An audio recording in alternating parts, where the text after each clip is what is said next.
Bismillahirrahmanirrahim. Assalamualaikum warahmatullahi wabarakatuh. Perkenalkan, nama saya Asminarti dengan NIM 202105010165. Dalam tugas kali ini saya akan mempresentasikan yaitu tugas MIT mata kuliah pengantar akuntansi dengan resum materi kelompok 1 sampai dengan kelompok 6. Baik, langsung saja kita mulai dengan membahas materi kelompok 1. Materi kelompok 1 yang berjudul pengantar akuntansi dan perusahaan. Yang pertama dibahas adalah pengertian akuntansi. Definisi akuntansi mengandung dua pengertian, yakni kegiatan akuntansi adalah akuntansi merupakan proses yang terdiri dari identifikasi, pengukuran, dan pelaporan informasi ekonomi, serta kegunaan akuntansi adalah bahwa informasi ekonomi yang dihasilkan oleh akuntansi diharapkan berguna dalam penilaian dan pengambilan keputusan mengenai kesatuan usaha yang bersangkutan. Tujuan utama akuntansi adalah menyajikan keputusan ekonomi. Untuk menghasilkan informasi ekonomi, perusahaan perlu menciptakan suatu metode pencatatan, penggolongan, analisis, dan pengendalian transaksi serta kegiatan-kegiatan keuangan, kemudian menghasilkan hasilnya. Yang kedua dibahas adalah kegiatan akuntansi. Yang pertama, pengidentifikasian dan pengukuran data yang relevan untuk suatu pengambilan keputusan, memproses data yang bersangkutan, kemudian pelaporan informasi yang dihasilkan, pengkomunikasian informasi kepada pemakai laporan. Yang ketiga adalah bidang akuntansi. Bidang akuntansi terdiri beberapa jenis. Yang pertama, akuntansi keuangan. Yang kedua, auditing. Yang ketiga, akuntansi manajemen. Yang keempat, akuntansi biaya. Yang kelima, akuntansi perpajakan. Yang keenam, sistem informasi atau information system. Yang ketujuh yaitu penganggaran. Kedelapan, akuntansi pemerintah. Kesembilan, akuntansi publik. 10, jasa konsultasi manajemen. 11, akuntan intern. 12, laporan akuntansi. 13, pembukuan. Dan yang terakhir adalah pemerintah intern. Selanjutnya yaitu proses akuntansi. Proses akuntansi ada beberapa. Yang pertama, identifikasi dan pengukuran data. Kedua, proses dan pelaporan. Ketiga, laporan akuntansi. Keempat, analisis dan interpretasi. Yang terakhir, proses akuntansi. Materi selanjutnya, pengertian perusahaan. Perusahaan adalah suatu organisasi yang didirikan oleh seorang atau distribusi guna memenuhi kebutuhan manusia. Kegiatan produksi dan distribusi dilakukan dengan menggunakan berbagai faktor produksi, yaitu alam, manusia, dan modal. Selanjutnya, jenis-jenis usaha. Ada 3 usaha. Yang pertama, usaha jasa. Usaha jasa adalah jenis usaha yang menyediakan jasa kepada pelanggan. Yang kedua, usaha dagang adalah menjual produk yang diperoleh dari pihak lain ke pelanggan.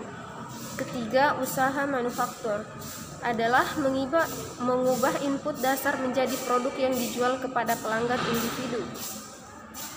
Selanjutnya, proses pencatatan akuntansi.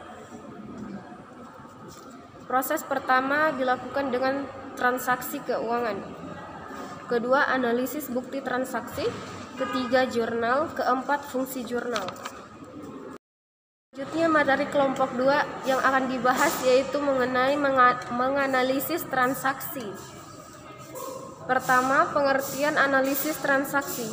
Analisis transaksi adalah langkah awal dari siklus akuntansi. Sedangkan menurut pengertiannya, analisis dalam transaksi adalah tindakan memeriksa transaksi untuk memutuskan bagaimana hal itu mempengaruhi persamaan dasar akuntansi. Dalam proses analisa ini sendiri di dalamnya membahas dan menganalisis mengenai data-data dan elemen-elemen akuntansi dan keuangan. Laporan keuangan dasar yang ada dan didapatkan kemudian akan masuk pada tahap evaluasi dan pencatatan. Selanjutnya, manfaat analisis transaksi. Nah, manfaat analisis transaksi ada beberapa. Yang pertama, untuk mengetahui posisi keuangan periode tertentu. Manfaat kedua, untuk menganalisis kelemahan perusahaan yang ada. Yang ketiga, untuk mengetahui kelebihan perusahaan yang dimiliki. Yang keempat, untuk mengetahui langkah lanjutan pengambilan keputusan. Dan yang terakhir adalah sebagai bahan evaluasi dan penilaian kerja. Nah, ada beberapa macam transaksi. Macam-macam transaksi yang pertama yaitu transaksi dengan pemilik, transaksi dengan penyedia nilai tambah, transaksi dengan kreditor, transaksi dengan pelanggan, dan terakhir transaksi dengan pemasok. Selanjutnya yang dibahas yaitu cara melakukan analisis dari transaksi dalam akuntansi. Analisis dari transaksi dalam akuntansi yang pertama dilakukan adalah menentukan apakah transaksi akuntansi atau bukan. Yang kedua, identifikasi akun apa yang terpengaruh. Yang ketiga, tentukan apa jenis akunnya. Yang keempat, tentukan akun manakah yang naik atau turun. Dan yang kelima, terapkan aturan debit dan kredit ke setiap akun. Nah, itulah cara melakukan analisis transaksi dalam akuntansi. Selanjutnya masuk pada materi kelompok 3 yaitu proses penyesuaian. Karakteristik proses penyesuaian ada beberapa. Yang pertama, konsep periode akuntansi. Kedua, akuntansi berbasis akural. Ketiga, konsep pengakuan pendapatan. Keempat, akuntansi berbasis akural. Kelima, dalam akuntansi berbasis cash atau cash basis. Selanjutnya, proses penyesuaian. Pada akuntansi berbasis akural, beberapa akun dalam buku besar memerlukan penyesuaian. Hal ini dikarenakan beberapa alasan. Berikut alasan. Yang pertama, beberapa biaya tidak dicatat secara harian. Kedua, beberapa pendapatan dan beban yang terjadi di masa yang lalu bukan merupakan transaksi terpisah atau saling berkesinambungan. Yang ketiga, beberapa pendapatan dan beberapa mungkin belum tercatat. Analisis dan penyesuaian akun-akun pada periode sebelum membuat laporan keuangan disebut dengan proses penyesuaian. Selanjutnya, jenis akun yang memerlukan penyesuaian. Ada 4 jenis yang memerlukan penyesuaian. Yang pertama yaitu beban dibayar di muka. Contohnya adalah bahan habis pakai atau supplies, sewa dibayar di muka, dan asuransi dibayar di muka.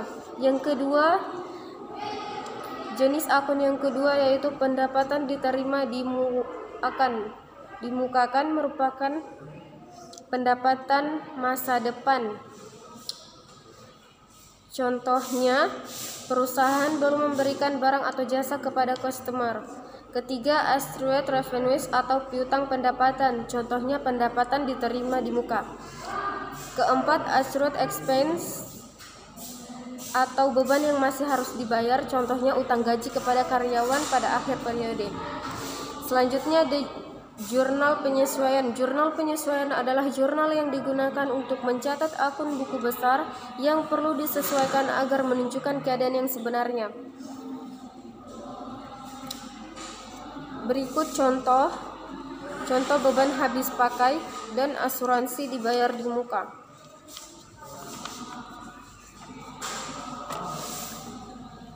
Lanjut, ringkasan proses penyesuaian.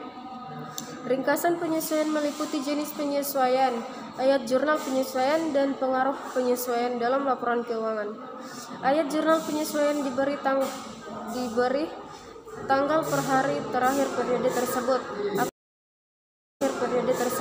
Akan tetapi karena proses pengumpulan informasi mengenai penyesuaian membutuhkan waktu, maka ayat jurnal penyesuaian biasanya didukung oleh penjelasan.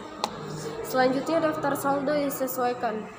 Tujuan dari daftar saldo yang disesuaikan adalah untuk memeriksa kesamaan jumlah saldo debit dan kredit sebelum kita menyiapkan laporan-laporan keuangan. Pengertian analisis vertikala. Analisis vertikala adalah analisis yang digunakan untuk membandingkan setiap pos dalam laporan keuangan dengan jumlah total dari laporan yang sama, berguna untuk menganalisis hubungan antara pos dalam laporan keuangan. Baik, kita lanjutkan pada materi kelompok 4 yaitu penyesuaian siklus akuntansi.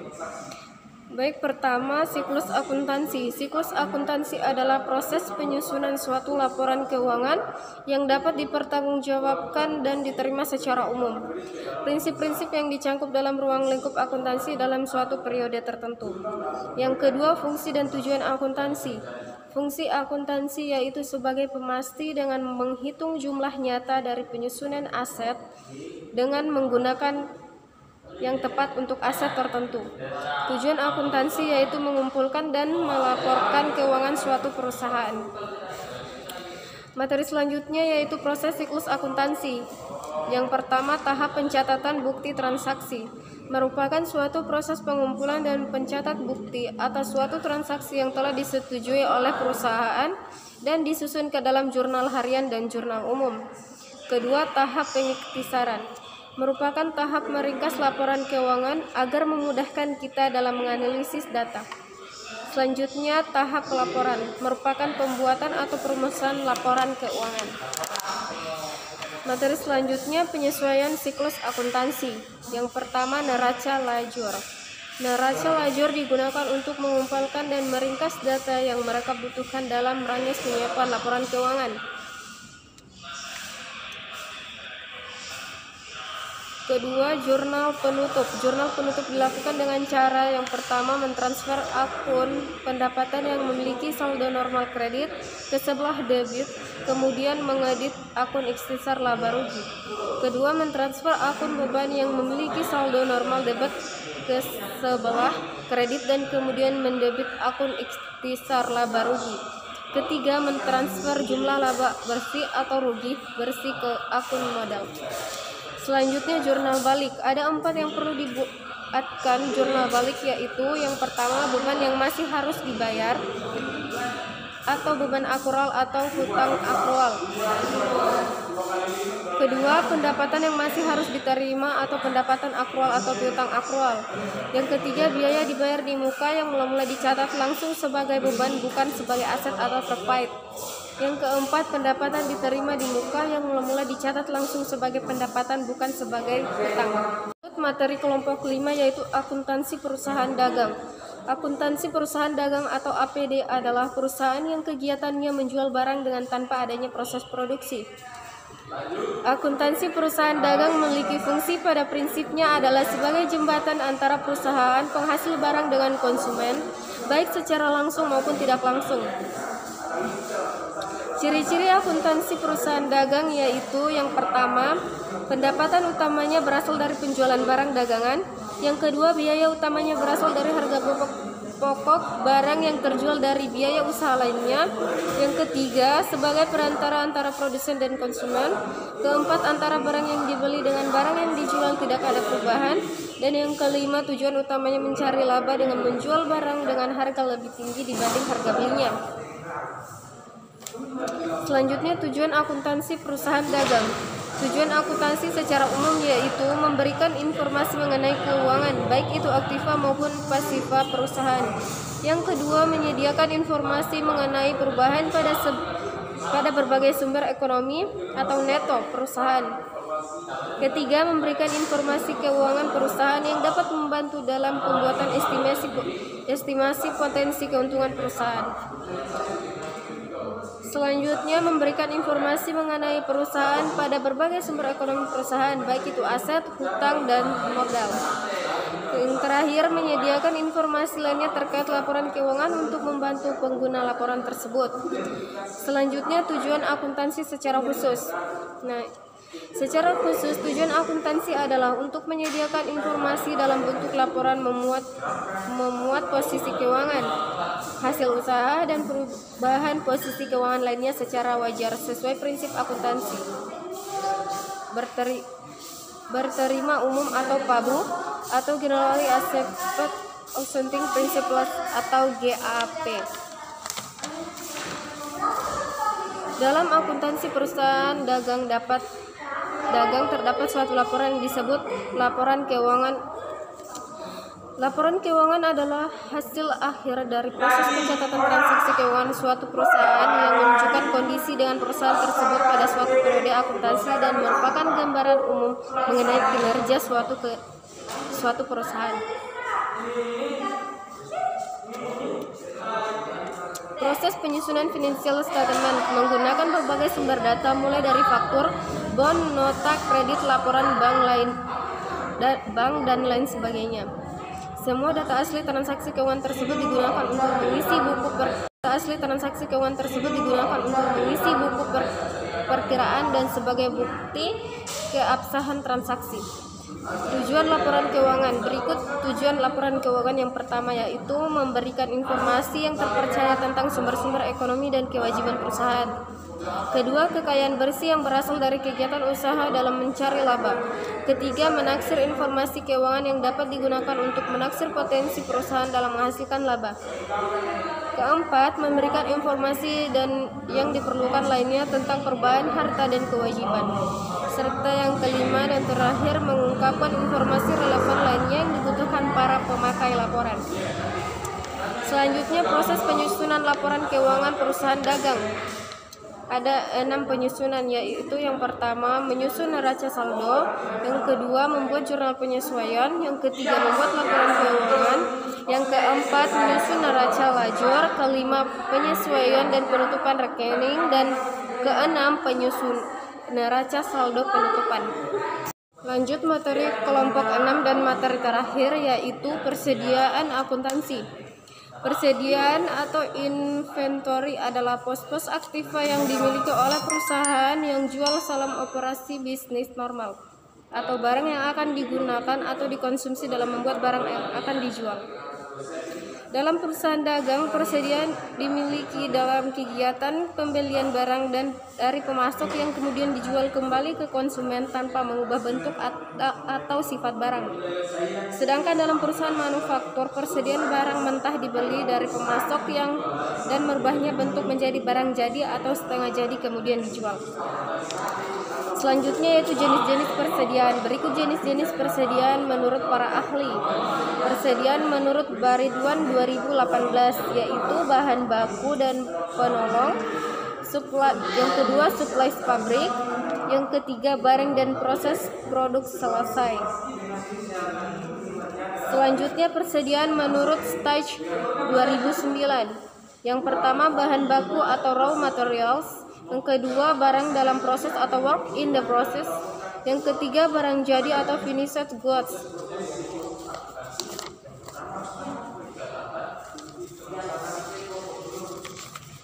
Selanjutnya metode pencatatan persediaan akuntansi. Metode biaya persediaan dalam sistem persediaan perpetual. Pencatatan persediaan dilakukan secara terus-menerus sehingga harga pokok penjualan dan nilai penjualan dapat diketahui setiap saat. Sedangkan dalam metode biaya persediaan dalam sistem persediaan periodik atau fisik, perhitungan harga pokok penjualan dan perhitungan fisik persediaan dilakukan setiap akhir periode akuntansi. Selanjutnya metode penilaian persediaan. Yang pertama metode FIFO. Metode FIFO yang pertama yaitu menghasilkan harga pokok penjualan yang rendah, kedua menghasilkan laba kotor yang tinggi, ketiga menghasilkan persediaan akhir yang tinggi. Selanjutnya metode LIFO. Pertama menghasilkan harga pokok penjualan yang tinggi, kedua menghasilkan laba kotor yang rendah, ketiga menghasilkan persediaan akhir yang rendah. Selanjutnya metode average, menghasilkan harga pokok penjualan, laba kotor, persediaan akhir dan mendekati metode LIFO. Dan yang terakhir adalah akibat kesalahan pencatatan persediaan. Akibat kesalahan dalam pencatatan jumlah persediaan barang akan mempengaruhi laporan laba rugi dan laporan posisi keuangan. Kesalahan-kesalahan yang terjadi mungkin hanya berpengaruh pada periode yang bersangkutan atau mungkin juga mempengaruhi periode-periode berikutnya. Kesalahan-kesalahan ini bila diketahui harus dibuatkan koreksinya baik terhadap rekening real maupun rekening nominal. Baik, selanjutnya tak lupa kita panjatkan puji syukur kepada Allah Subhanahu wa taala karena atas izin dan ridhonya kita dapat menyelesaikan tugas MIT mata kuliah pengantar akuntansi ini. Itulah materi yang saya sampaikan, lebih dan kurangnya mohon dimaafkan. Wassalamualaikum warahmatullahi wabarakatuh.